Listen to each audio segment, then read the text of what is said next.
Olá, pessoal. Vamos dar continuidade ao nosso conteúdo de geometria analítica. Hoje veremos a respeito de vetores no espaço, né? Tudo que a gente estudou anteriormente era relacionado a vetores no plano, né? Aqui nós vamos estudar todos aqueles conceitos, né? Tanto geométricos como algébricos, mas agora em um outro espaço vetorial, nesse caso o R3, né? Ou seja, o espaço tridimensional. Para o espaço, ou seja, o espaço tridimensional, porque aqui na geometria analítica a gente só vai estar trabalhando com dois espaços, tá? Que é o plano e o R3, que é o espaço tridimensional, né? A gente fala R2 e R3. Tá? Então, como a gente só vai estar trabalhando com esses dois, um a gente chama de plano, o outro a gente chama de espaço. Tá? Aí lá na álgebra linear é que a gente vai estudar os demais espaços vetoriais e a gente acaba chamando tudo de espaço, né? Tanto o plano quanto o R3, o R4, o R5, todos são espaços vetoriais. A gente diferencia eles falando a quantidade de dimensão, né? R2 é porque é duas dimensões, R3 tem três dimensões, R4 tem quatro dimensões e assim por diante. Mas aqui na geometria analítica a gente fica restrito apenas ao R2 e ao R3. Então o R2 a gente vai chamar de plano e o R3 nós vamos chamar de espaço, beleza? Por isso eu coloquei esse tridimensional aqui em parênteses. Tá?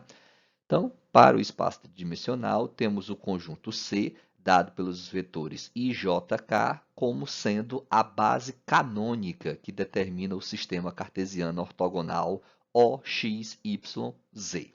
Okay? Então, lá no plano, nós tínhamos a base canônica dada pelos vetores I e J. Né?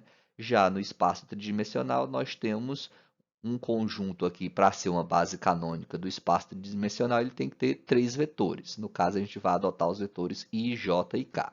Lembrando que, para ser uma base canônica, então essa base tem que ser ortonormal. O que isso significa? Que esses vetores aqui têm que ser ortogonais entre si, ou seja, formar ângulos de 90 graus entre si, né? 2 a 2, e eles têm que ser unitários, têm que ser normais, né? Ou seja, os comprimentos deles têm que ser igual a uma unidade de medida. Okay? Vamos ver uma representação geométrica disso aqui. Então, temos aqui os vetores I, J e K. Né? Então, são vetores normais. Então, supondo que eles têm apenas 1 centímetro, né? Se a gente usar a unidade de medida centímetro, então vamos supor que eles têm apenas 1 centímetro de comprimento. E eles são normais, ou seja, formam ângulos de 90 graus aqui. O para representar o nosso ponto de origem aqui do nosso sistema. Tá?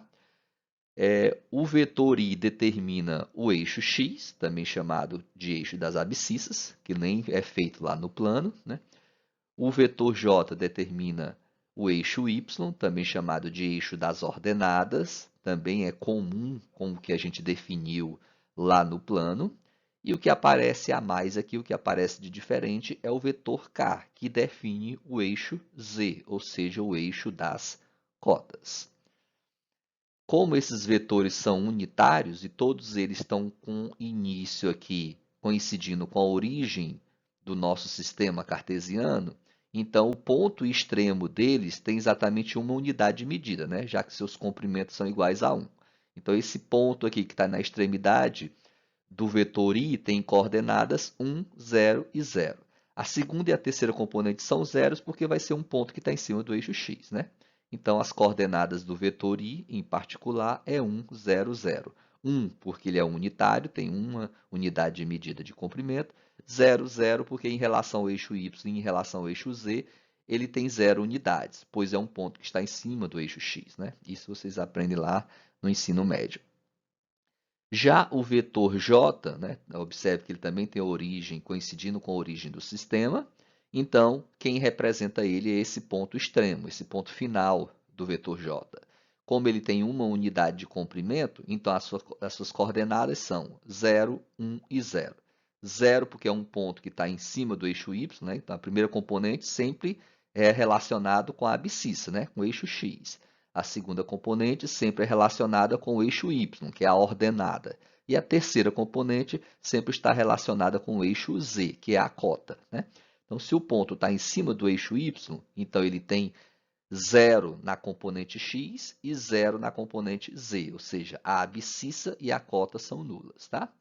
E já a ordenada aqui é 1, porque daqui para cá tem exatamente uma unidade de medida. Da mesma forma, o vetor k. O vetor k é unitário, a sua extremidade aqui, o seu ponto extremo, está exatamente sobre o eixo z, e o seu ponto de início, de origem, está coincidindo com a origem do sistema, então o ponto que representa ele é o seu ponto extremo, seu ponto final. E esse ponto final aqui tem coordenadas 0, 0, 1. É um ponto que está sobre o eixo z, né? E como ele tem uma unidade de comprimento, então a sua cota é 1. Já a abscissa e a ordenada são nulas por ser um ponto que está exatamente sobre o eixo z. Tudo bem? Então, lembrando que nós temos ângulo de 90 graus, né? Ângulos de 90 graus entre dois vetores dados aqui, né? Entre o vetor i e o vetor j, nós temos um ângulo de 90 graus, é o que representa esse quadradinho vermelho, tá? Porque, lembrando que a nossa base canônica aqui, os vetores i, j e k, são uma base ortogonal, né? Então, ortonormal. Então, eles são ortogonais e normais. Normais porque o comprimento é igual a 1. E ortogonal porque o ângulo é um ângulo reto entre eles, é um ângulo de 90 graus. Então, entre o vetor i e o k também tem um ângulo de 90 graus. Entre o j e o k também tem outro ângulo de 90 graus. Vamos anotar essas informações aqui embaixo, né? I é ortogonal a j, j é ortogonal a k, assim como i é ortogonal a k. E os seus comprimentos é igual a 1, uma unidade de medida. Se for centímetro, então é igual a 1 centímetro, tá? Lembrando que esse módulo representa o quê? Representa o comprimento dos vetores, beleza? Anotando também as definições, x é o eixo das abscissas, y é o eixo das ordenadas e z é o eixo das cotas. Tá? Cada dupla de vetores da base, ou seja, IJ, ou IK, ou J e K, cada dupla, cada 2 a 2 desses vetores aqui, e consequentemente cada dupla de eixos, ou seja, o eixo x e o y, ou o eixo x e o z, ou o eixo y e o z, determinam um plano coordenado. Quais são eles? Vejamos aqui geometricamente. Temos aqui o sistema cartesiano ortogonal, O, X, Y, Z. Se a gente considerar os eixos x e y, vai determinar, né, esses eixos x e y, que quando eu estou falando, né, do eixo z, eixo x, significa que eu também estou comentando a respeito do vetor i, né, que o vetor i é que define o eixo x. E o vetor j, que define o eixo y. Tá? Então, o i e o j, ou seja, os eixos x e y, determinam o plano da base, o plano do chão aqui, vamos supor, né? Aquele que vai representar o chão, o solo da nossa figura tridimensional, digamos assim. Né? Então, desenhamos ele aqui. Ó.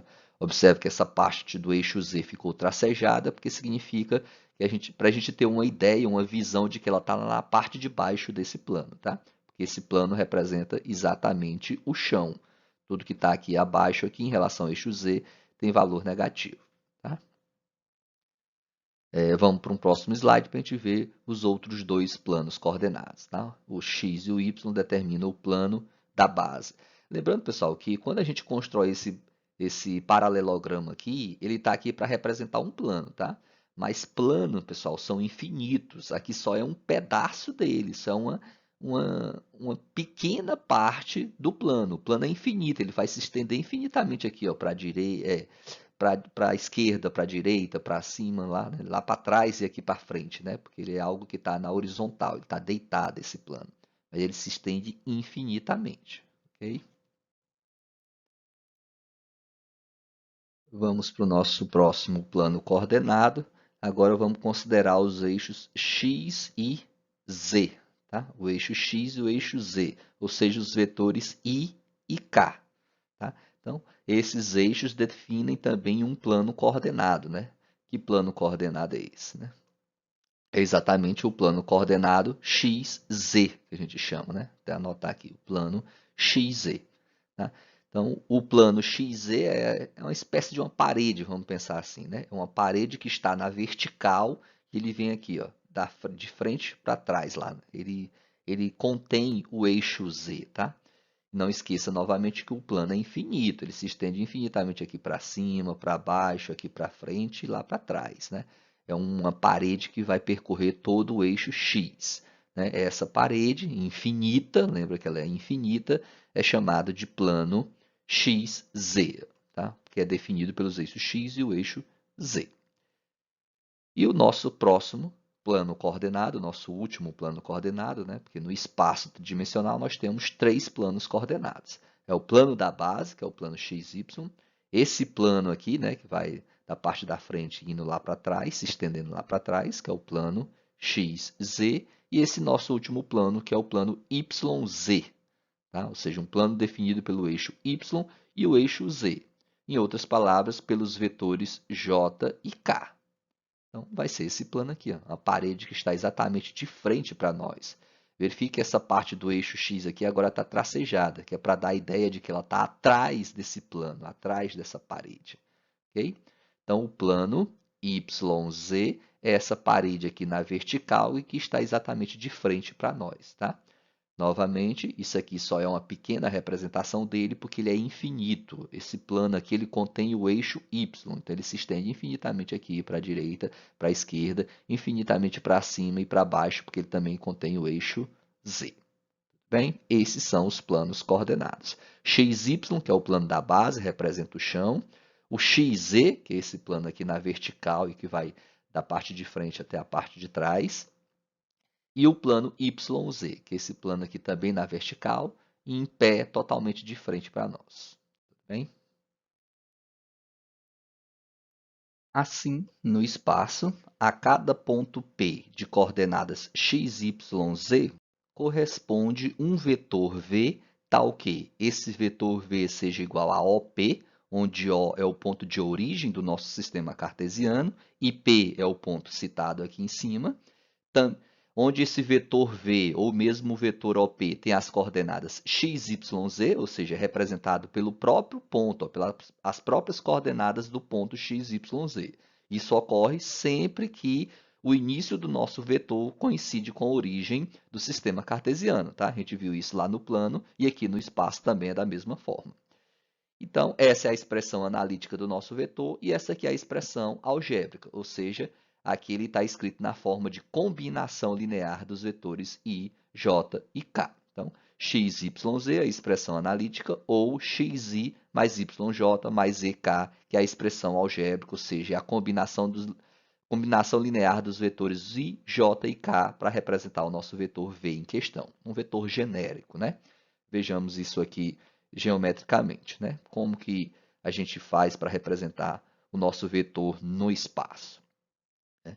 Então, temos aqui o nosso sistema cartesiano, O, X, Y, Z. Tá? Eu tenho um certo ponto P, lembrando que, né, vamos ver rapidamente aqui como representar um ponto no espaço. Né? Você sempre inicia aqui, né? Eu sugiro vocês começarem sempre pelo eixo X, tá? Pela primeira componente do nosso vetor, no caso aqui ele está chamando de abscissa, uma variável x. Né? Essa incógnita x aqui, essa variável x está representando a abscissa do nosso vetor.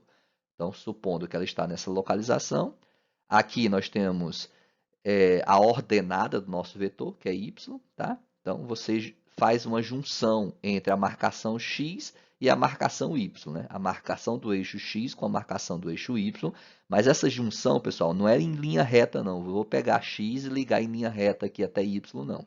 Você tem que fazer essa junção sempre percorrendo de forma paralela ao eixo considerado, ou seja, aqui no eixo x eu vou percorrer de forma paralela ao eixo y. E quando eu sair aqui do eixo y, eu vou percorrer, né, eu vou fazer esse caminho de forma paralela ao eixo x, até esses dois tracejados se encontrarem. Eles vão se encontrar nesse pontinho aqui, onde está o meu sinalizador vermelho aqui. Tá?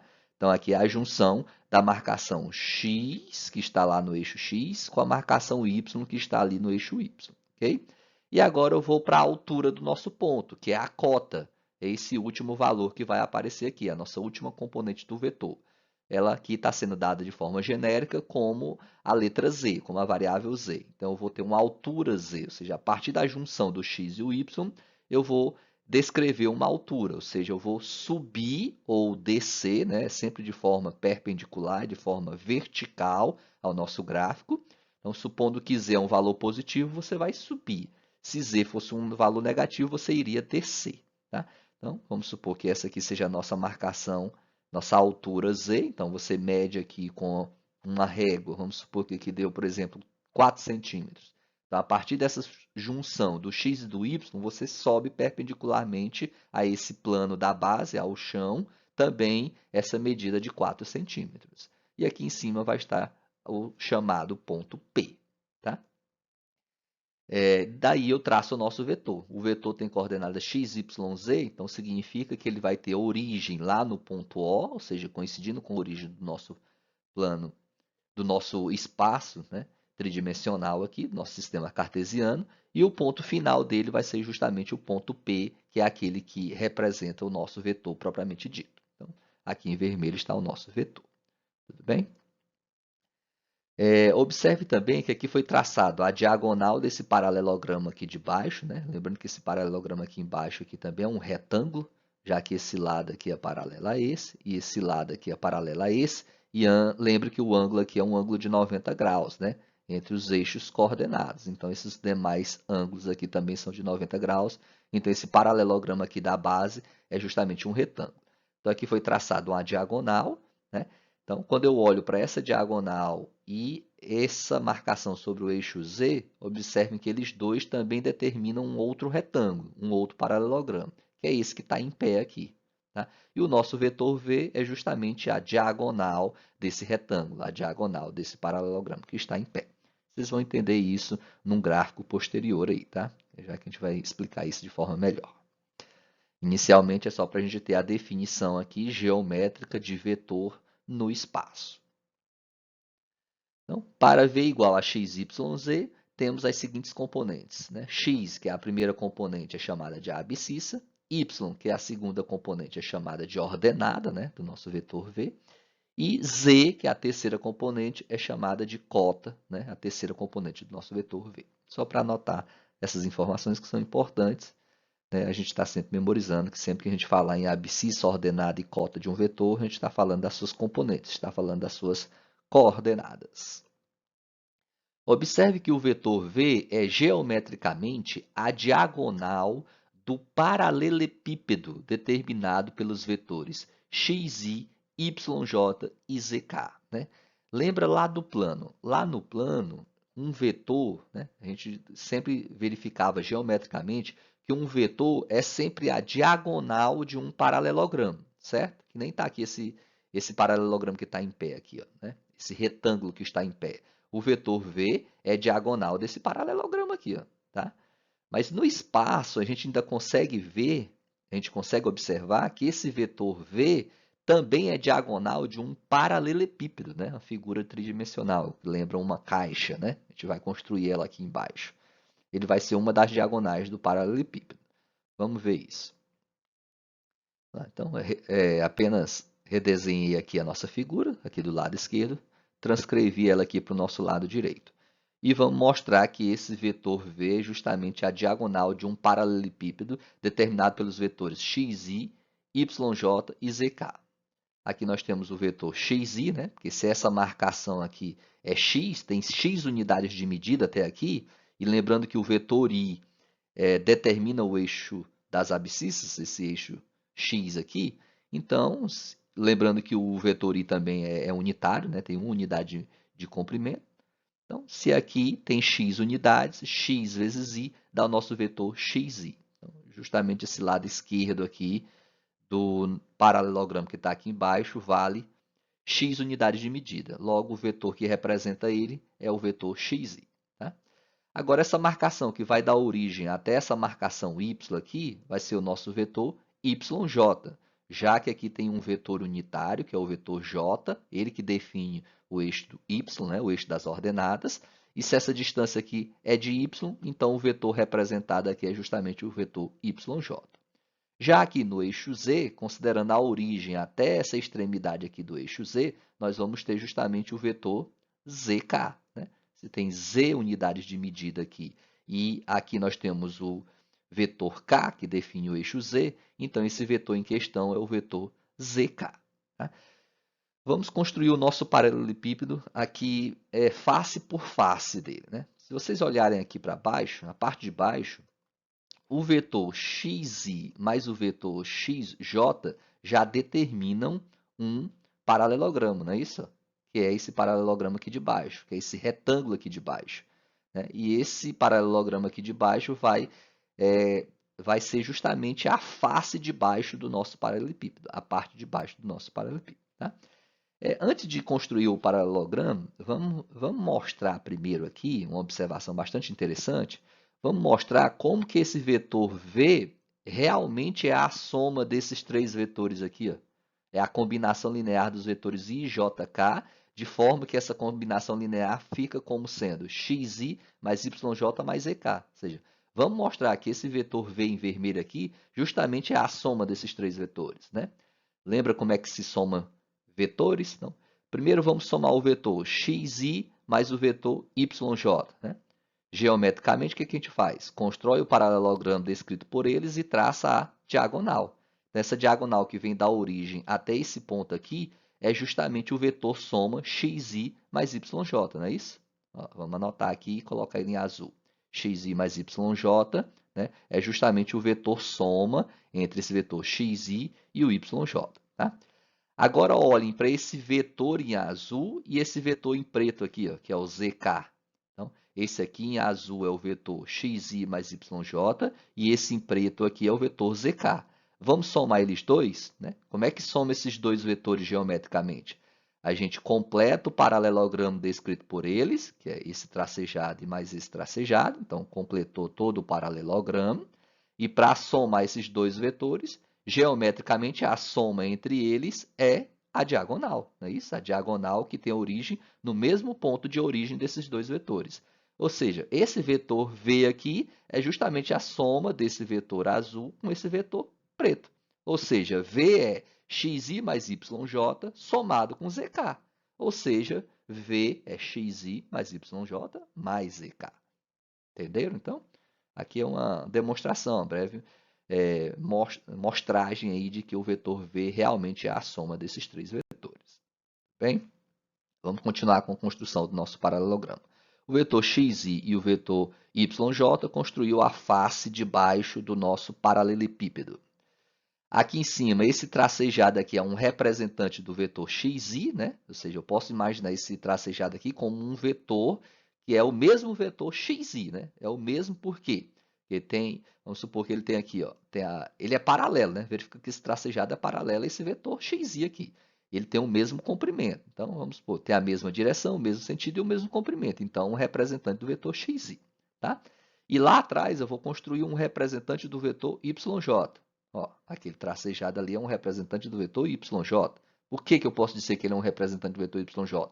Porque ele tem a mesma direção, o mesmo sentido e o mesmo comprimento do vetor yj. Olhando para esses dois vetores aqui que estão em tracejado, eles determinam um paralelogramo, certo? Só termina de construir o paralelogramo determinado por eles dois. Ó, vai ficar todo esse paralelogramo agora aqui. Ó, esse retângulo no final das contas. E esse retângulo aqui é justamente a face de cima do nosso paralelepípedo. É uma face semelhante à aqui de baixo. Né? Então, o vetor xi e yj determina tanto essa face de baixo do nosso paralelepípedo como a face de cima. Vamos agora mostrar a face lateral aqui, a face da esquerda. Né? Olha para os vetores xi e o vetor zk. O vetor xi mais o vetor zk, eles determinam um paralelogramo. Completa esse paralelogramo para a gente ver aí. Está completado ele aqui. Ó. Xi mais yj construiu, ficou todo esse paralelogramo aqui, que é na verdade um retângulo. E esse retângulo é justamente a face esquerda do nosso paralelepípedo. Tá? E se você vir aqui, ó, a partir desse ponto y, construir um representante do vetor xi e um representante do vetor zk, você vai construir, vai acabar determinando a face da direita. Né? Se a partir desse ponto aqui, ó, que tem a marcação y, você construir um representante do vetor xi, que está aqui, e o zk, que vem aqui para cima, ó, a gente vai ter justamente a face da direita do nosso paralelepípedo. Tá? Então, construímos a face de baixo, a face de cima, a face da esquerda e a face da direita. ao construir essas 4 faces, as outras 2 já ficam determinadas, né? Que é a face da frente e a face lá de trás, né? Então, só que essa face da frente aqui, eu vou olhar primeiro para de trás, que é mais fácil vocês verem. A face lá de trás, ela é determinada por quais vetores, né? Esse retângulo aqui de trás, ó, esse paralelogramo aqui de trás é determinado por quais vetores? São os vetores YJ e o ZK. Então, o vetor YJ e o vetor ZK determina aquela face lá de trás do nosso paralelepípedo. Assim como essa face aqui da frente, né? Como que eu enxergo isso? Ó, olhando a partir dessa extremidade aqui, que é a marcação X, você pode construir um representante do vetor YJ, que vai ser essa lateral aqui, e a partir desse mesmo ponto, um representante do vetor ZK. O vetor ZK é esse que está na vertical aqui. Tá? Aí, quando você completar o paralelogramo, ó, vai ser a face da frente do nosso paralelepípedo. Está construído o nosso paralelepípedo e veja que o vetor V é justamente uma diagonal desse paralelepípedo que inicia lá no ponto O, lá na origem do nosso sistema cartesiano, OXYZ, né? E que tem extremidade final aqui no nosso ponto P, ou seja, no vértice oposto do nosso paralelepípedo. Tá? Lembra que num paralelepípedo ele tem sempre 4 diagonais, tá? Uma diagonal começa aqui no ponto O, outra diagonal começa lá em cima, ela vem ali de cima, aqui para frente na parte de baixo, né? Ia formar um X com o nosso vetor V. Tá? Aqui seria uma segunda diagonal. A terceira diagonal, poderia pensar uma que começa aqui nesse ponto XI e vai até lá atrás, ó, parte de cima e atrás. E a quarta diagonal, um que começaria aqui no YJ e vem até aqui na parte de cima e à esquerda. Então, são um total de 4 diagonais. Mas o vetor V, que representa a soma do XI mais YJ mais ZK, é aquela diagonal que inicia no mesmo ponto de origem desses 3 vetores. Tá? Então, ela é única. É só essa diagonal aqui que representa essa soma.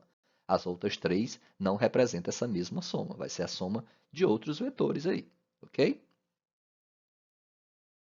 Vejamos alguns exemplos aí para a gente aplicar esses conceitos aí no espaço tridimensional, né? Obter a representação analítica dos vetores. Então, aqui na letra A nós temos uma expressão algébrica, né? De um vetor, ou seja, o vetor está representado na forma de combinação linear e eu quero escrever a expressão analítica dele, ou seja, em forma de terno ordenado, né? 2i menos 3j mais ek, isso significa que a abscissa do nosso vetor é 2, a ordenada é menos 3 e a cota é 1. Então, o nosso vetor tem coordenadas 2, menos 3 e 1. Okay? Já na letra B, nós temos o vetor dado pela expressão algébrica i menos j. Né? Isso significa que as coordenadas do nosso vetor é 1, né? A abscissa é 1, coeficiente de i, a ordenada é menos 1, que é o coeficiente de j, e a cota, que é a terceira componente, é o coeficiente de k. Ah, professor, mas não tem k aí. Então, significa que esse coeficiente é o número real, 0. Então, as coordenadas desse vetor em questão são 1, menos 1 e 0. Na letra C, nós temos o vetor 2j menos k. Então, significa que a primeira componente do nosso vetor é quanto? 0, né? Porque a primeira componente é a abscissa. E a abscissa é sempre o coeficiente do vetor i. E aqui não aparece o vetor i. Se não tem o vetor i, significa que o seu coeficiente era 0. Então, a nossa abscissa vai ser 0, a ordenada é 2 e a cota é menos 1. 0, 2 e menos 1. E para a letra D, nós temos o vetor 4K. Então, observe que está faltando vetores aqui, né? Quem são esses vetores? O I e o J. Se não aparece o I e o J, é porque as coordenadas desse vetor têm 0 na abscissa e 0 na ordenada. Ou seja, a primeira e a segunda componente são nulas. Ó. Primeira e segunda componente são nulas. Já a cota é 4, porque é o coeficiente do vetor K. Tudo bem? Outro exemplo, obter a representação geométrica dos vetores aqui. Né? É algo que vocês têm que treinar um pouquinho aí, viu? Geralmente eu não cobro muito essa questão que é muito básica, né? Então nem sempre eu vou estar cobrando ela nas provas, né? Nas provas mesmo, como é uma coisa bem simples, geralmente a gente não cobra tanto. Né? Pode ser que eu cobre, pode ser que eu não cobre, né? Geralmente não é cobrado. Mas vocês têm que saber isso aí, tá? Tem que treinar bastante para não ter dificuldade nos próximos conteúdos que a gente vai ver, tá? Que é a representação geométrica dos vetores no espaço tridimensional, que não é algo tão simples se você não tiver uma certa experiência, tá? Dependendo da localização desses vetores, da localização do seu ponto extremo, esse desenho pode ficar um pouco confuso, tá? Vamos lá. Na letra A é dado aqui a expressão algébrica do vetor v, tá? Então, a minha sugestão é que vocês escrevam, encontre sempre a expressão analítica, tá? Então, aqui, ó, na letra B, o vetor u também tem a sua expressão algébrica, né? Ou seja, em forma de combinação linear. Então, encontre primeiro a sua expressão analítica para depois a gente jogar isso num gráfico, tá? Então, qual a expressão analítica do vetor v? A abscissa é 3, a ordenada é menos 2 e a cota é 4. Então, as coordenadas do vetor v é 3, menos 2 e 4. Não esqueçam que não é porque o que aparece primeiro é sempre a primeira componente, não é porque o que aparece segundo é sempre a segunda componente, e o que aparece em terceiro é sempre a terceira componente, não, tá? O que vocês têm que memorizar é que o coeficiente do vetor i é que vai ser a primeira componente, o coeficiente do vetor j é que vai ser a segunda, e o coeficiente do vetor k é que vai ser a terceira, tá? Então, lembre quem é quem, de acordo com as nossas definições. Então, o vetor v é dado pelas coordenadas 3, menos 2 e 4. Esse exemplo ficou fácil porque eu já botei na ordem, mas essa ordem poderia vir trocada e isso não iria influenciar no nosso vetor. Ele continuaria tendo as coordenadas 3, menos 2 e 4. Tá? Cuidado com isso. Já o nosso vetor u também já está em ordem, né? Já ficou facilitado para vocês. Então, a expressão analítica dele é dado por menos 2, 5 meios e menos 3. E vamos para a sua parte geométrica. Então, está aqui os eixos x, y, z, né? Ou seja, a representação do espaço tridimensional. E para a gente representar o vetor v, eu preciso primeiro colocar essas marcações em cada eixo, né? 3 no eixo x, menos 2 no eixo y e 4 no eixo z. Né? Eu inicio sempre pelo x e o y, né? Fazendo a junção desses dois valores. E a unidade de medida aqui de acordo com a régua que vocês utilizarem lá. Se vocês colocar, não sei, a cada 1 centímetro, né? Então, no eixo x, vocês vêm aqui, mede 3 centímetros a partir da origem, né? Faz essas 3 marcaçõezinhas aqui e coloca o número 3, para a gente ver que ali está representando esse número 3 aqui, a abscissa do nosso vetor. Ah, professor, mas 1 centímetro é pouco aqui na minha régua, eu quero fazer um gráfico para ele ficar um pouco maior. Então você que vai escolher a sua escala. Coloca de 2 em 2 centímetros, de 3 em 3, de 4 em 4, de 5 em 5. Tá? Por exemplo, se eu colocar de 5 em 5, então a partir da origem, deu 5 centímetros aqui, eu faço a primeira marcação. Mais 5 centímetros, a segunda marcação. Mais 5 centímetros, a terceira marcação e coloco o número 3. Né? Por mais que tenha dado um total de 15 centímetros aqui eu vou colocar o número 3, não o número 15, porque aí sua escala está sendo de 5 em 5. Tá? Então, vai da medida que vocês utilizarem lá na régua de vocês. Lembre sempre de estar fazendo isso à mão, com a régua lá. Pegue um lápis lá, borracha, porque às vezes a gente erra muito, então tem que estar apagando. Então, o uso de lápis, o uso de borracha e o uso da régua para estar fazendo esses gráficos aqui, tá? Então, no eixo X eu fiz a marcação 3, agora no eixo Y, né, a nossa ordenada tem valor menos 2, então é para o lado negativo de Y. Eu venho aqui e estendi mais o meu eixo Y para o lado esquerdo, fiz de forma tracejada e venho aqui e marco 1 centímetro, 2 centímetros, lá na marcação 2 centímetros, já que eu supostamente estou usando a minha escala aqui de 1 em 1 centímetro, então eu marco aqui o menos 2. E agora vamos fazer a junção dessa marcação 3 com essa marcação menos 2. Novamente, observação, essa junção não é em linha reta, não é pegar o 3 e ligar de forma reta até o menos 2, não. Se você fosse fazer isso, ia se tornar um segmento de reta aqui bem pequeno, né? Mas não é assim que a gente faz. Tá? Como a gente está fazendo uma comparação entre o eixo X e o eixo Y, os movimentos têm que ser sempre paralelos. Ou seja, eu vou tentar juntar esse 3 e o menos 2, mas percorrendo sempre de forma paralela ao eixo oposto. Ou seja, se eu saio do eixo X, eu vou percorrer aqui de forma paralela ao eixo Y. Se eu saio do eixo Y, eu vou andar aqui de forma paralela ao eixo X. Então, fazendo esses caminhos, parte de 3, um caminho que eu faço aqui para a esquerda, de forma paralela ao eixo Y, e saindo do menos 2, eu faço aqui um caminho paralelo ao eixo X, né? Vindo aqui também para a esquerda. Pronto. essa junção aqui, né? Essa junção do 3 e do menos 2, a partir dela é que eu vou definir a altura do nosso ponto, que é o ponto extremo do nosso vetor, né? O ponto final do nosso vetor. Na letra A, essa altura é de 4 unidades de medida, 4 positivo. Então, a partir dessa junção, eu venho aqui e subo 4 unidades de medida.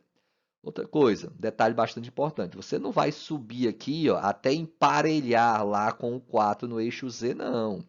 Tá? Cuidado ao fazer isso. O que você tem que fazer aqui é de tal maneira que essa linha aí tem exatamente 4 unidades de medida do seu desenho. Então, o que vocês podem fazer é pegar a régua, vai lá, ó, do O até o 4 tem quantas unidades de medida, né? Obviamente são 4 unidades de medida, mas se na régua você usou lá a escala de 1 centímetro, então vai ter 4 centímetros. Então você vem a partir dessa junção aqui e eleva 4 centímetros e sobe 4 centímetros, né? Então ele não vai até emparelhar com 4 lá não, porque se ele for até emparelhar com 4 lá, esse lado aqui vai ficar maior do que 4 centímetros, né? Com certeza vai ficar maior que 4 centímetros. Então a ideia é você pegar a régua, medir aqui, ver quanto foi que deu, né, a sua distância que você colocou aqui e faz o mesmo tanto aqui, ó, né, guarda essa medida e faz a mesma medida aqui a partir da junção do 3 e do menos 2, você vai para cima. Se fosse menos 4, você iria para baixo, tudo bem? Para seguir o que eu fiz no gráfico anterior, na definição, tá? Eu tentei mostrar para a gente fazer isso aqui utilizando soma algébrica, né? Ou seja, utilizando diagonais de paralelogramos. Então, uma outra saída seria a que eu vou passar agora, tá? Aqui tem a letra A e a letra B. Na letra A, eu vou usar a definição, que é usando paralelogramos, né? Diagonais de paralelogramos. E na letra B, eu vou usar um outro método que eu acho um pouco mais simples, mais direto, que é isso que eu acabei de mencionar, que é juntou o 3 e o menos 2, a partir daqui eu já determino a altura. Se a altura é positiva, eu vou para cima. Se a altura é negativa, eu vou para baixo. Tá? Na letra B eu vou fazer assim, que eu acho mais simples. Mas vamos para a letra A aqui, usando a nossa definição. Né? Então, quando eu juntei o 3 e o menos 2, aqui foi construído um paralelogramo. Então, traça a diagonal desse paralelogramo. Esse tracejadozinho aqui. Né? Então, eu vou ter esse vetor, né? Imagina que é um vetor, que é essa diagonal do paralelogramo, e esse outro vetor aqui, ó, que vai dar origem até o 4. E você já fez com o 3 e com o menos 2, você formou esse paralelogramo aqui, que é um retângulo, e traçou a diagonal dele. Mas ainda falta trabalhar com essa marcação aqui, ó, do eixo Z, que é o 4. Então, imagine que aqui também tem um vetor da origem até a marcação 4. Então, considerando esses dois vetores, que é a diagonal e esse aqui que vem até a marcação 4, tomando eles dois, eles determinam um paralelogramo, né? Um retângulo. Então, constrói esse paralelogramo, né? Esse retângulo, completa ele, tá? Marca esse ponto extremo aqui, marquei o nosso ponto extremo, tá? Vou chamar ele de ponto A, e quem que é o nosso vetor V em questão? É aquele vetor que inicia aqui na origem, inicia no ponto O e termina aqui no ponto A. Pronto, é o nosso vetor em vermelho, tá? Então, novamente, eu peguei a marcação 3 e a marcação menos 2 e completei o paralelogramo entre eles, tracei a diagonal. Depois de obtida essa diagonal, eu formei um novo paralelogramo, pegando essa diagonal e o correspondente vetor aqui no eixo Z, que é esse que vem até a altura 4. Então, pegando essa diagonal e esse vetor restante aqui do eixo Z, eu completei um novo paralelogramo e tracei a diagonal, né? Eu marquei um ponto lá do extremo aqui do nosso paralelogramo e tracei a diagonal. Essa diagonal apontando para o ponto A, que é o ponto de coordenadas 3, menos 2 e 4, representa justamente o nosso vetor V. Ok? Vamos para a letra B agora, tentando fazer de forma um pouco mais direta. Né? O vetor U tem coordenadas menos 2, 5 meios e menos 3. Então, menos 2 no eixo X. O eixo X é negativo lá para a parte de trás, então vamos estender um pouco o eixo X aqui e acrescentar mais duas marcações. O menos 2 vai estar aqui. Né? Coloquei as marcações no eixo Y também. Né? Coloquei a marcação no eixo Y também. Coloquei 3 marcações aqui, né? Mas a ordenada do eixo, a ordenada do nosso vetor é 5 meios, né? 5 dividido por 2 dá 2,5, né? Então vai ser uma marcação que vai estar aqui, né? Entre, se aqui é o 1, aqui é o 2, aqui é o 3, 2,5 está exatamente entre o 2 e o 3, vem até aqui ao meio, tá? Então, essa marcação aqui vai ser a menos 2, aqui está vindo até o 3, mas eu só tenho que vir até a metade, tá? E também acrescentei, eu estendi um pouco mais o nosso eixo Z aqui, porque no caso a cota, né, a altura do vetor, a altura do ponto, né, não é do vetor, mas é a altura do ponto que representa o nosso vetor, é menos 3. Então, 3 unidades aqui para baixo, tá?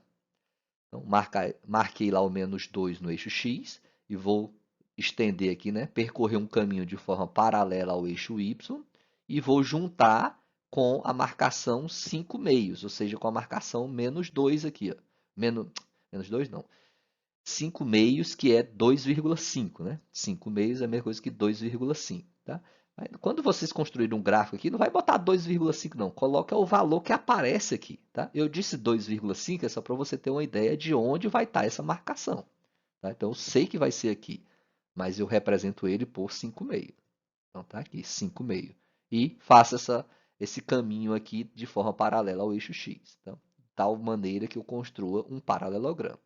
Juntou o menos 2 e os 5 meios, lá na junção dos dois, agora eu traço uma altura. Se a altura fosse 3 positivo, então eu ia andar aqui para cima 3 unidades. 3 unidades de medida para cima. Como é 3 negativo, então 3 unidades lá para baixo. Tá? Então, ó, menos 3. Se eu venho aqui na régua, da origem até essa marcação menos 3 lá, eu guardo essa distância. Né? Se eu pego uma régua lá e vejo que tem 3 centímetros de medida da origem até esse menos 3, então, nessa junção do menos 2 e os 5 meios, eu vou descer esse mesmo comprimento, ou seja, também 3 unidades de medida na régua, para baixo, tá? De forma perpendicular, de forma vertical. Pronto, desci aqui nossos 3 centímetros. Esse ponto final aqui do meu segmento vai ser exatamente o ponto extremo do nosso vetor. Então, vou marcar um pontinho lá, vou chamar ele de ponto B. Quem que vai ser o nosso vetor U? É aquele que começa na origem e termina nesse ponto B. Pronto.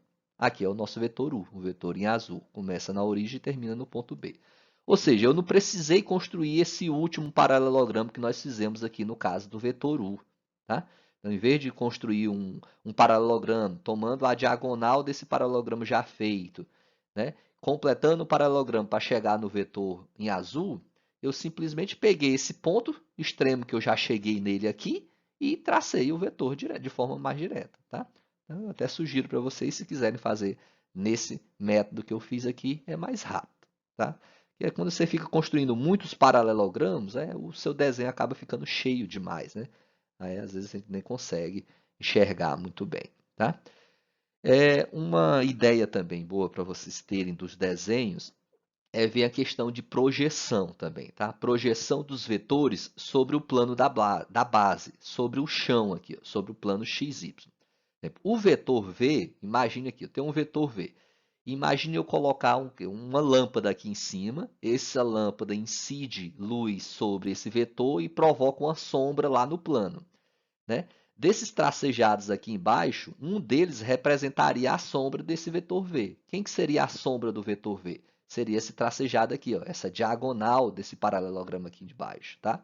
Então, por isso a gente chama esse tracejadozinho aqui, se a gente imaginar um vetor que vem da origem até essa junção aqui, até esse ponto em vermelho marcado aqui, esse vetorzinho é chamado de vetor projeção. Tá? O vetor projeção de V sobre a base, sobre o plano XY. Então, seria a sombra dele. É só para você ter uma ideia de onde está essa linha vermelha aqui. Porque em desenhos dessa forma nem sempre a gente tem essa interpretação. Tá? Mas olhem para essa linha vermelha, para o vetor em vermelho, como estando exatamente acima desse tracejadozinho aqui. Ó, porque esse tracejado representa a sombra dele. Tá?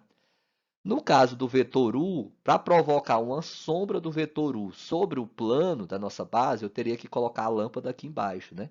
Uma lâmpada aqui embaixo vai incidir luz sobre o vetor em azul e isso provocaria uma sombra aqui no nosso plano, né? No plano da base, no chão.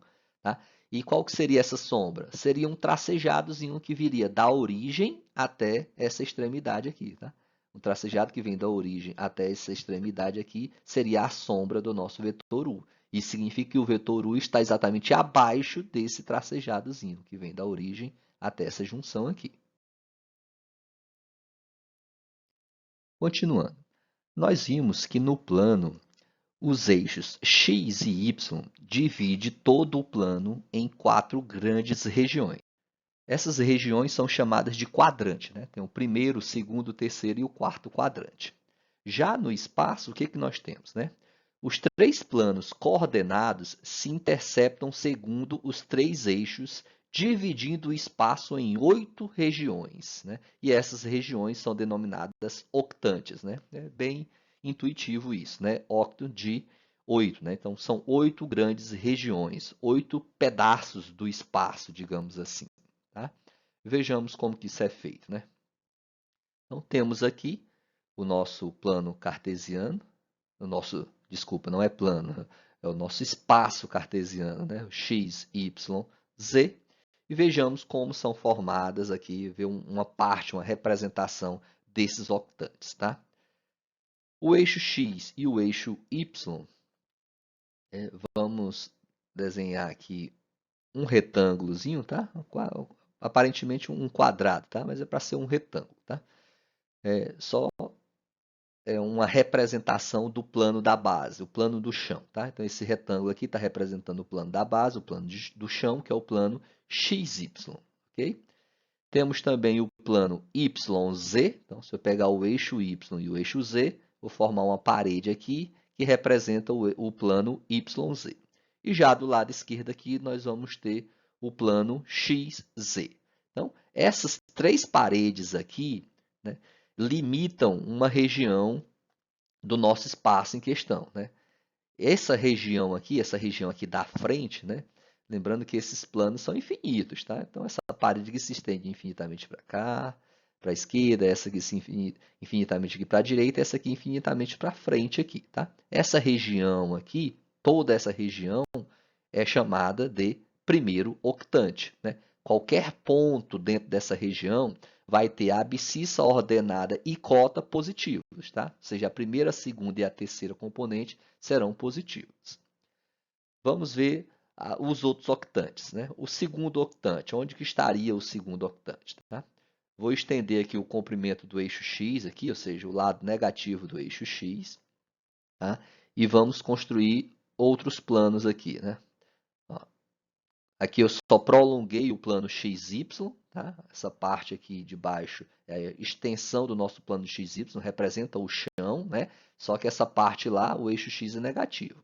E também prolonguei o plano XZ. Essa parede aqui eu prolonguei mais ela aqui para trás, tá? Então, é a extensão do nosso plano XZ, continua fazendo parte do nosso plano XZ. No entanto, para esse lado aqui, o eixo X é negativo. Tá? Então, essa região limitada por esses 3 retângulos aí, essa região que está aqui, né? Esse aqui é o primeiro octante, essa outra região aqui está atrás dele, né? Essa outra região aqui é chamada de segundo octante, né? Qualquer ponto dentro dessa região aqui, né? Vamos supor que tem uma ideia de uma espécie de uma caixa que tem aqui, só que é uma caixa que tem limitação aqui, né? Atrás e na frente aqui, né? À esquerda e na frente, mas não tem limitação aqui para o lado direito, ela se estende infinitamente aqui para o lado direito. Qualquer ponto nessa região aqui vai ter a abscissa negativa, porque para lá o eixo x é negativo, a ordenada será positiva, né? Porque está aqui na parte da frente do eixo Y, e está na parte alta, né? Na parte de cima do eixo Z. Então, a cota também será positiva. Esse é o nosso segundo octante. Onde estaria, então, o nosso terceiro octante? Ó, ao lado aqui do segundo octante, né? Para isso, vamos estender o plano YZ, que está só aqui na parte da frente, vamos estender ele ali para trás, né? Então, para isso, eu coloquei a extensão do eixo Y. Essas partes tracejadas, pessoal, é para dar a ideia de que está atrás dessa parede formada aqui, viu? Então, eu estendi o eixo Y, tá? E completei lá, ó, a extensão desse plano YZ, tá para cá, ou seja, nessa região do plano YZ aqui, o eixo Y é negativo. Então, construí essa parede, essa aqui já estava construída, e fiz uma extensão do plano da base também, lá embaixo. Ó, a maior parte está tracejada, é a extensão da base, do chão, do plano XY. Tá? Então, qualquer ponto naquela região lá, ó, aqui do lado, é como se a gente tivesse ido no sentido anti-horário, né? Aqui, ó. Aqui na frente nós temos o primeiro octante, girou para cá, tem o segundo octante, girou para lá, ó, depois do segundo octante vem o terceiro octante. Girou para cá, vem o nosso quarto octante. Tá? Observe que todos esses 4 octantes estão na parte positiva em relação à altura, em relação a z. Estão na parte de cima, estão sobre o plano x, y, sobre o plano da base. Então, os outros 4 octantes estão lá embaixo. Vamos supor que esteja no subsolo. Tá? Esteja no subsolo. Né? Imagina que a gente está lá num terreno aqui, onde tem um subsolo. Então, esse subsolo, a parte de baixo da onde nós estamos, a parte de baixo do solo, do chão, representaria os nossos outros 4 octantes. Então, o octante que está exatamente abaixo do primeiro octante vai ser o quinto octante, né? Está aqui na parte de baixo. O octante que está abaixo do segundo, né? Então, imagina a região que está exatamente abaixo do segundo octante, vai ser o sexto. A região lá, vamos supor uma espécie de uma sala que está abaixo do terceiro octante, vai ser o sétimo. E a sala que está abaixo do quarto octante vai representar o nosso oitavo octante. Tá? Então, primeiro, começando onde todos são positivos e vai girando sempre no sentido anti-horário. Primeiro, segundo, terceiro e quarto. Aí, abaixo do primeiro tem o quinto e novamente vai girando no sentido anti-horário. Quinto, sexto, sétimo, oitavo. 8 octantes, 8 grandes regiões, 8 grandes pedaços do espaço aí. Tudo bem? Vamos ver um outro aqui, um outro gráfico para ver se vocês entenderam um pouco melhor. Aqui, esse paralelograma aqui está representando apenas o plano da base, tá? Que é o plano x e y. Apenas o plano x e y, só para diferenciar o que está acima e o que está abaixo do solo, abaixo e acima do chão, né? Então, esse ponto A aqui, ó, esse ponto A que tem a abscissa 6 e ordenada 4 e uma certa altura, vamos supor que uma altura de 2 unidades, uma altura positiva, é um ponto que estaria no primeiro octante. Já esse ponto A' está lá na parte de baixo do primeiro octante, né? Então, o ponto A' estaria pertencente ao quinto octante. E esse pontinho aqui, ó, que está o ponto médio entre o A e o A', né? Esse ponto está exatamente sobre o plano XY, exatamente um ponto que está exatamente no solo, no chão. Então, ele pertence a qual octante? Nesse caso, a gente diz que ele pertence a esses 2 octantes. Tá? Pertence tanto ao primeiro quanto ao quinto octante. Olha o ponto B lá atrás. Ó. O ponto B lá atrás vai pertencer ao segundo octante. O ponto B' já pertence ao sexto octante, que é o que está embaixo dele, no subsolo, abaixo dele lá. Já esse ponto médio aqui entre B e B' é um ponto que está no chão, exatamente no chão, lá naquela região ali. Então, ele pertence a esses 2 octantes, que é o segundo e o sexto. E assim por diante, tá? Ponto C é o terceiro octante, o ponto C' lá embaixo, sétimo octante. O ponto D é o quarto octante. Abaixo desse quarto octante, lá no octante de baixo, nós temos o oitavo octante. Então, o D' está no oitavo octante. Já esse ponto médio aqui pertence aos 2, porque é um ponto que está no solo, no chão. Aí eu pergunto, tem algum ponto aqui que pertence a todos os 8 octantes? A resposta é sim. Existe um ponto que pertence aos 8 octantes. Que ponto é esse? É a origem do nosso sistema cartesiano, o ponto O. Tá? Esse ponto O, a gente afirma que ele pertence a todos os 8 octantes, né? Porque ele está na divisa dos 8 octantes. Tudo bem? Ok. Agora façamos, né, a extensão de todas aquelas definições, de todas aquelas demonstrações que a gente fez lá no plano para o espaço. Tá? Então, todas aquelas definições que a gente viu de vetores no plano, agora a gente vai também definir para o espaço tridimensional. Para isso, consideremos os vetores U de coordenadas x1, y1 e z1 e V de coordenadas x2, y2 e z2. E também um número real qualquer, um número real alfa. Com isso, temos que, primeira definição de igualdade, né? U é igual a V, ou seja, 2 vetores são iguais se somente se as suas componentes correspondentes forem iguais. Ou seja, a primeira de U tem que ser igual à primeira de V, a segunda de U tem que ser igual à segunda de V, a terceira de U tem que ser igual à terceira de V, certo? Então, no espaço, dois vetores são iguais se somente se x1 é igual a x2, ou seja, as abscissas são iguais entre si, y1 é igual a y2, ou seja, as ordenadas têm que ser iguais entre si, e z1 tem que ser igual a z2, ou seja, as cotas têm que ser iguais entre si. Se pelo menos uma dessas três igualdades falhar, ou seja, se a gente tiver valores diferentes em pelo menos uma dessas três comparações, então a gente vai afirmar que o vetor U é diferente do vetor V. Tá? Só pode afirmar que ele é igual se essas três igualdades ocorrerem. Seja, primeira igual a primeira, segunda igual a segunda, terceira igual a terceira. Segunda definição é a definição de soma. Como somar dois vetores algebricamente no espaço tridimensional, né? Primeira componente soma a primeira, segunda soma a segunda, terceira soma a terceira, ou seja, é uma soma correspondente. x1 vai somar x2 para formar a abscissa do nosso vetor resultante, y1 vai somar y2 para formar a ordenada do nosso vetor resultante, e z1 soma z2 para formar a cota, né, que é a terceira componente do nosso vetor resultante. Terceira definição é a definição de multiplicação de número real por vetor. Né? Se alfa é um número real e u é um vetor, como multiplicar algebricamente alfa por u? É só pegar esse número real alfa e multiplicar ele por cada uma das componentes do vetor u. Então, se o vetor u tem coordenadas x1, y1 e z1, o vetor alfa u vai ter coordenadas alfa x1, alfa y1, alfa z1. Ou seja, é só pegar o alfa e multiplicar por cada uma das componentes, que é o x1, y1 e o z1. E você vai obter o vetor resultante da multiplicação de um número real por um vetor dado. Beleza? Continuando. Quarta definição, né, é a ideia de paralelismo entre vetores. Ou seja, dois vetores no espaço tridimensional são paralelos, né? U é paralelo a V, se somente se U é igual a alfa V para algum alfa real. Ou seja, em outras palavras, essa igualdade aqui está afirmando que existe um número real a alfa que, multiplicado por um desses vetores, torna ele igual ao outro. Ou seja, alfa V está sendo igual a U. Então, se existe esse número real que, multiplicado por um desses vetores, torna ele igual ao outro vetor em questão, então você pode afirmar que esses vetores são paralelos.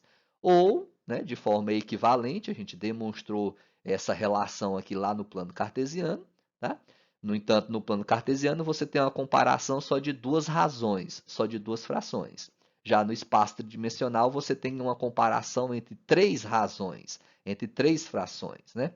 Então, U é paralelo a V, se somente se x1 sobre x2 foi igual a y1 sobre y2 e também foi igual a z1 sobre z2, ou seja, a razão entre as suas componentes correspondentes foram iguais. Ou seja, se você pegar x1 e dividir por x2, se esse resultado der igual à divisão de y1 por y2, que também der igual à razão, né, à divisão de z1 por z2, então se essas três divisões derem iguais, então esses vetores são paralelos. Se der pelo menos um valor diferente dos demais, então eles não são paralelos. Tá?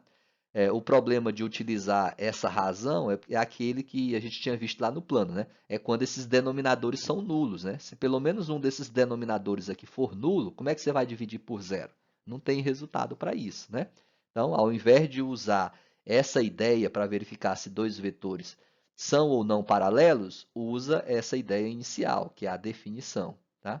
Então, se um desses denominadores forem nulos, então não dá para usar isso aqui, né?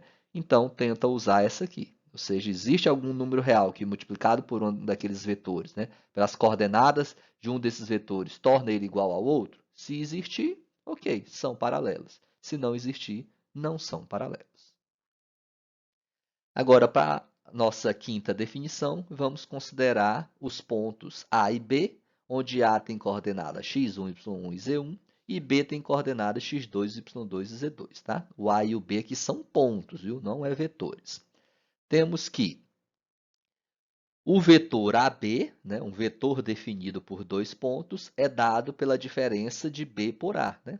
Mesma coisa que a gente fez lá no plano. É só pegar o ponto da direita menos o ponto da esquerda. Né? Para você encontrar as coordenadas de um vetor dado por dois pontos, Você pega os pontos do vetor extremo menos as coordenadas do ponto do vetor origem, b menos a. Como b tem coordenadas x2, y2 e z2 e a tem coordenadas x1, y1 e z1, então o b menos a é x2 menos x1, y2 menos y1, z2 menos z1. Então, aqui vai fornecer as coordenadas do seu vetor AB. Já a sexta definição é em relação ao ponto médio, né? O ponto médio do segmento AB é x1 mais x2 dividido por 2, y1 mais y2 dividido por 2, z1 mais z2 dividido por 2. Lembra que a gente demonstrou essa relação lá no plano, né? A única diferença aqui é que no plano só vai ter essas duas primeiras componentes aqui, essas duas primeiras frações. No espaço, acrescenta uma terceira fração, que é a média aritmética das cotas, né? Z1 mais Z2 dividido por 2. Com isso, você vai achar o ponto médio do segmento AB, o ponto que está exatamente no meio entre A e B, né? Já para a sétima definição, vamos considerar um vetor W, um vetor genérico de coordenadas x, y, z. Temos que o módulo desse vetor W, ou seja, o comprimento do vetor W, é dado pela raiz quadrada da soma dos quadrados das suas componentes, ou seja, x ao quadrado, y ao quadrado e z ao quadrado. E você soma tudo, né? Então, é bem intuitivo, é bem parecido com o que a gente viu lá no plano. A diferença é que no plano só teria x quadrado mais y quadrado. Já no espaço, acrescenta-se uma terceira componente, que é o z. Então, aqui, na nossa soma, acrescenta-se uma terceira parcela, né? Que é o z ao quadrado. Então, calculando essa raiz, você obtém o comprimento do vetor W. Lembrando que módulo de um vetor determina o comprimento dele, né? E você pode usar essa razão também, essa relação, para achar a distância entre dois pontos, né? Se você tem o ponto A e o ponto B, que é achar a distância entre A e B, forma o vetor AB.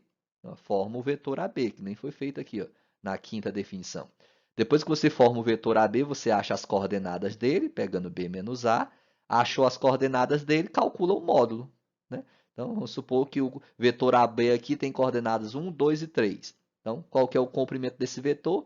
Vai ser raiz quadrada de 1 ao quadrado, mais 2 ao quadrado, mais 3 ao quadrado, que vai dar o comprimento do vetor, ou seja, vai dar a distância de A até B. Bem? Vejamos um exemplo aí. Dados os pontos A e B, né? A de coordenadas 0, 1 e menos 1, B de coordenadas 1, 2 e menos 1, e os vetores U, V e W. U, tá aqui as coordenadas dele, aqui nós temos as coordenadas do vetor V e também as coordenadas do vetor W. Verificar se existem os números reais A1, A2 e A3, tais que W seja igual a A1 vezes o vetor AB, mais A2 vezes o vetor U, mais A3 vezes o vetor V. Ou seja, quer que a gente encontre, se existir, né, valores reais para esse A1, A2 e A3, tal que essa relação seja verdadeira. Ou seja, tal que W seja igual a esse múltiplo do vetor AB somado com esse múltiplo do vetor U, somado com esse múltiplo do vetor V. Tá? E observe que a maioria desses vetores aqui a gente já tem as coordenadas dele e também dos pontos. Então, é só substituir nessa relação. Okay? Vamos lá tentar encontrar esses valores de A1, A2 e A3? Solução. Temos que, primeiramente, vamos definir quem é esse vetor AB. Né? O problema não me disse quem é o vetor AB, mas eu sei quem é o ponto A e quem é o ponto B. Né? Então, é só usar a nossa quinta definição aqui que a gente acha o vetor AB, ou seja, B menos A. Então, AB é B menos A, B tem coordenadas 1, 2 e menos 1, foi o que eu coloquei aqui, menos A tem coordenadas 0, 1 e menos 1. E agora eu subtraio essas coordenadas. Como que faz isso? Primeira subtrai primeira, segunda subtrai segunda, terceira subtrai terceira. E isso vai fornecer 1, 1 e 0. Né? Aqui, ó, 1 menos 0 dá 1. Agora as segundas componentes, 2 menos 1 dá 1. E terceiras componentes, que é menos 1 menos menos 1, que vai ficar menos 1 mais 1, dá 0. Essas são as coordenadas do nosso vetor AB. Então, eu já sei quais as coordenadas do vetor AB, eu sei quais as coordenadas do vetor U, eu sei quais as coordenadas do vetor V e sei quais as coordenadas do vetor W. Então, vou substituir nessa relação aqui, nessa igualdade, para tentar achar esses valores de A1, A2 e A3. Tá? Vamos lá? Então, logo, repetir a nossa equação aqui, e agora eu vou fazer as substituições. W tem coordenadas menos 2, 2 e 2, ó, foi dado aqui no problema, que é igual a A1 vezes AB, a gente acabou de encontrar, o vetor AB, 1, 1 e 0, aqui, 1, 1 e 0, mais A2 vezes o vetor U, aqui no problema já foi dado as coordenadas do vetor U, foi substituído, mais A3 vezes V, mais A3 vezes as coordenadas do vetor V, que também foi dado aqui no nosso problema. E agora é só resolver essas continhas, né? O A1 vai multiplicar cada uma dessas coordenadas, o A2 vai multiplicar cada uma dessas coordenadas aqui, e o A3 vai multiplicar cada uma dessas outras coordenadas, né? A1 vezes 1, A1 vezes 1, A1 vezes 0. A2 vezes menos 2, A2 vezes menos 1, A2 vezes 1. A3 vezes 3, A3 vezes 0, A3 vezes menos 1, né? Que vai dar essa outra relação aqui. Tá? É simplesmente multiplicação de incógnita por número real aí. Tá? Agora vamos, aqui do lado direito aqui da nossa igualdade, vamos somar, né, esses três ternos ordenados aqui. Tá? Como é que faz essa soma? Né? Primeiro componente soma a primeira. Né? Então, o A1 vai somar o menos 2A2, que vai somar o 3A3. Vai ficar A1 menos 2A2 mais 3A3. Né? Agora, soma as segundas componentes, ou seja, o A1 vai somar o menos A2, que vai somar 0. Então, vai ficar A1 menos A2. E as terceiras componentes vão somar entre si, né? Terceira com terceira. Então, 0 vai somar A2, que vai somar o menos A3. Então, fica A2 menos A3. Tá? E aqui, agora, nós só temos um terno ordenado do lado esquerdo e um terno ordenado do lado direito. E está afirmando que eles são iguais. Tá, mas se eles são iguais, ó, de acordo com a nossa primeira definição aqui, dois vetores são iguais somente se as suas componentes correspondentes são iguais. Então, a primeira desse vetor tem que ser igual à primeira desse outro, a segunda desse vetor tem que ser igual à segunda desse outro, e a terceira desse vetor tem que ser igual à terceira desse outro. Ou seja, a gente vai ter esse seguinte sistema, né? Ó, A1 menos 2A2 mais 3A3 é a primeira componente aqui. Ela tem que ser igual à primeira componente daqui, ou seja, tem que ser igual a menos 2. Essa é a nossa primeira equação. Já a segunda componente aqui, A1 menos A2, tem que ser igual à segunda componente daqui, que é 2. Dá essa segunda equação. E A2 menos A3 tem que ser igual a essa terceira componente aqui, que é 2, e dessa terceira equação. Beleza? Então, a ideia é resolver esse sistema, ou seja, achar os valores de A1, A2 e A3. Observe que nessas duas últimas equações está faltando sempre uma das variáveis, uma das letras, né? Então, a ideia é a gente pegar e colocar em função, né, pegar essas duas últimas equações, colocar elas em função de uma mesma variável e depois substituir essas relações aqui na primeira, porque a primeira equação está completa, ela tem o termo A1, tem o A2 e tem o A3. Tá? Então, nessas que estão faltando, a gente tenta colocar elas em função de uma mesma variável e depois substituir aqui na primeira equação, que é essa que está completa. Beleza?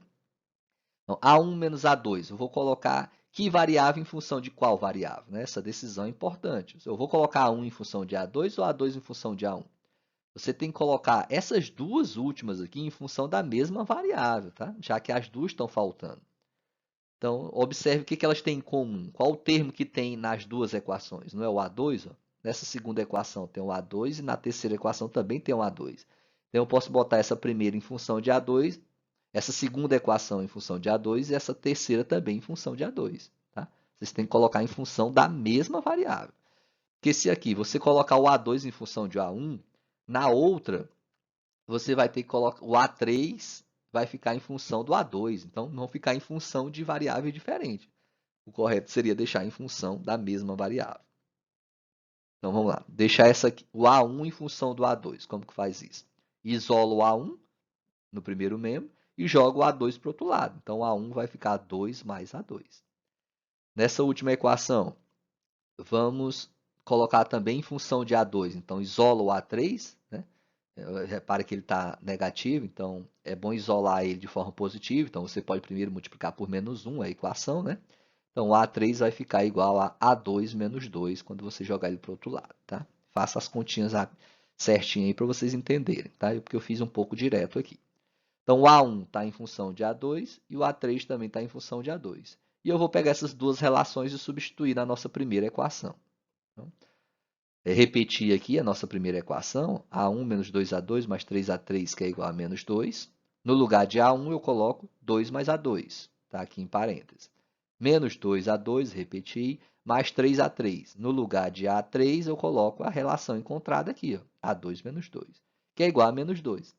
Ou seja, como a gente fez essas substituições, observe que a nossa equação agora só tem uma variável, que é o A2. Né? Em toda equação, se você tem uma única variável, fica simples encontrar o valor dela. Né? Então, resolve aqui as multiplicações, as continhas aqui dessa equação. Né? Ou seja, primeiro elimina esses parênteses. Aqui vai ficar 3 vezes o A2 dá 3A2 e o 3 vezes menos 2 dá menos 6. Agora, faz uma continha aqui com os termos que tem A2, ou seja, A2 menos 2A2 mais 3A2 dá 2A2. Esse 2 com menos 6, que é os termos independentes, né? 2 menos 6 dá menos 4. Quando você pega esse menos 4 e joga para o segundo membro, fica mais 4. Então, vai ficar menos 2 mais 4, que dá 2 positivo. Com isso, qual que é o valor de A2? Né? É só passar o 2 dividindo para lá. Então, o A2 vai ser igual a 1. Achei o valor de A2. Falta achar A1 e A3. Então, é só voltar nessas relações aqui e achar A1 e A3, já que você já sabe quanto vale o A2. Então, o A1 vai ser 2 mais 1, que é o valor de A2, vai dar 3. E o A3 vai ser o valor de A1, que era o valor de A2, que era 1, menos 2. 1 menos 2, menos 1. Pronto, está resolvido o nosso exemplo, o nosso problema. O valor de A1, A2 e A3 para que essa relação seja verdadeira é A1 igual a 3, A2 igual a 1 e A3 igual a menos 1. Né? Então, se A1, A2 e A3 assumirem esses resultados, essa relação aqui realmente vai ser verdadeira, ou seja, W vai ser igual a essa soma desses vetores aqui, né? Desses múltiplos de AB com um múltiplo de U com outro múltiplo de V. Tudo bem?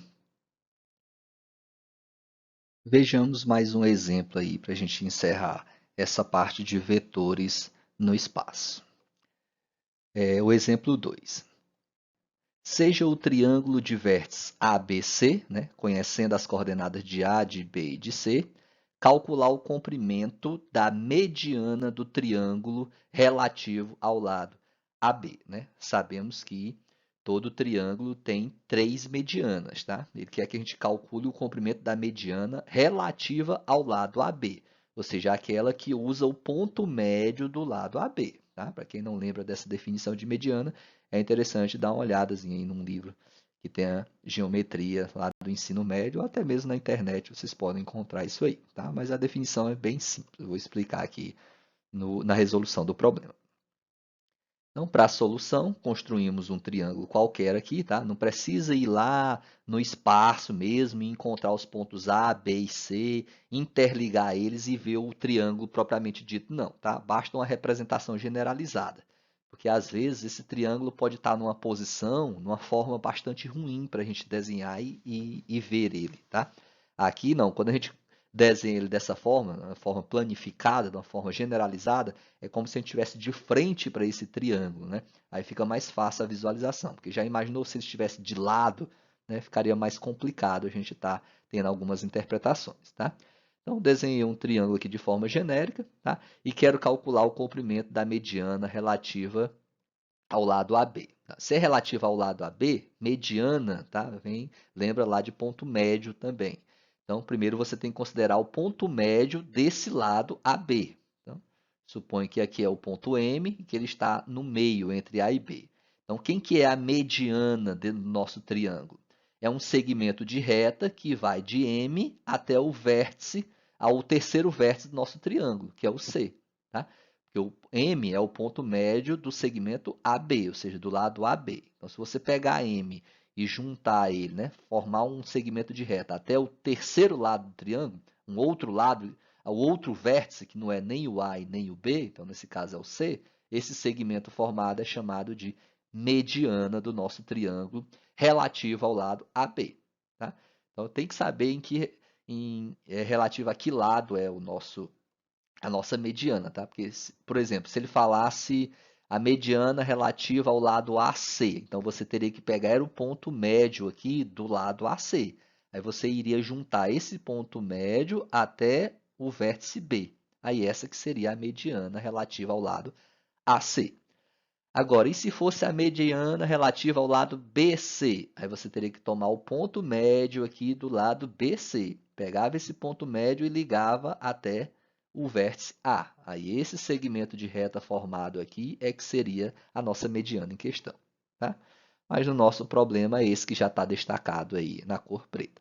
E toda vez que vocês estiverem resolvendo o exercício, pessoal, tentem fazer da forma como eu estou fazendo aqui nas nossas videoaulas, tá? A maioria deles tem que ter a construção geométrica para depois você vir com a escrita e com os cálculos. Tem que estar completinho, tá? Vocês estão colocando muito solução resumida demais lá nos exercícios, tá? Então não façam isso, tentem fazer a solução bem detalhada, ok? Então vamos lá. Então quer que a gente calcule o comprimento, né? O comprimento dessa mediana, né? Ou seja, desse segmento de reta que vai de M até C. Como a gente está trabalhando com vetores, em vez de eu pensar em segmento, vamos pensar em vetor, né? Então, eu posso formar um vetor aqui, ó, de C para M ou de M até C, tanto faz, porque o comprimento vai ser o mesmo, né? O importante para nós aqui é o comprimento em si desse vetor, ou seja, o comprimento desse segmento. Então, tanto faz eu imaginar um vetor de M para C como de C para M. Tá? Então, primeiramente, vamos descobrir quem é esse ponto M. Né? Ele é ponto médio de AB, a gente viu pelas definições anteriores, como achar o ponto médio de um segmento de reta, né? Porque a gente já conhece A e B. Como que acha esse ponto médio? A definição que nós temos é que o ponto médio de um segmento AB é dado pela média aritmética das abscissas, média aritmética das ordenadas e média aritmética das cotas, né? Desses dois pontos aqui. Então, é a abscissa de A mais a abscissa de B dividido por 2, ordenada de A mais a ordenada de B dividido por 2, cota de A mais cota de B dividido por 2. Né? E a gente já sabe quem são essas abscissas e essas cotas. Né? A abscissa de A lá ó, é 4, a abscissa de B é 2, então 4 mais 2, dividido por 2. Ordenada de A é menos 1, ordenada de B é 5, então menos 1 mais 5 dividido por 2. Cota de A e cota de B. Cota de A é menos 2, então menos 2 somado com menos 6, que fica menos 2 menos 6 dividido por 2. Tá? Tá tudo colocado aqui.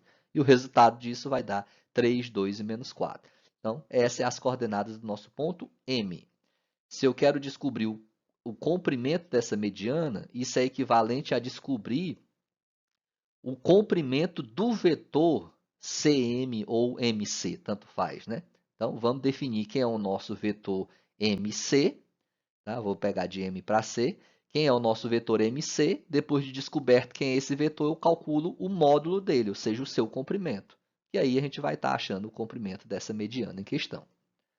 Então, o comprimento da mediana é o módulo do vetor MC. Então, primeiro vamos achar quem é esse vetor MC. MC é um vetor definido por dois pontos, então é pegar a extremidade menos a origem, ou seja, C menos M.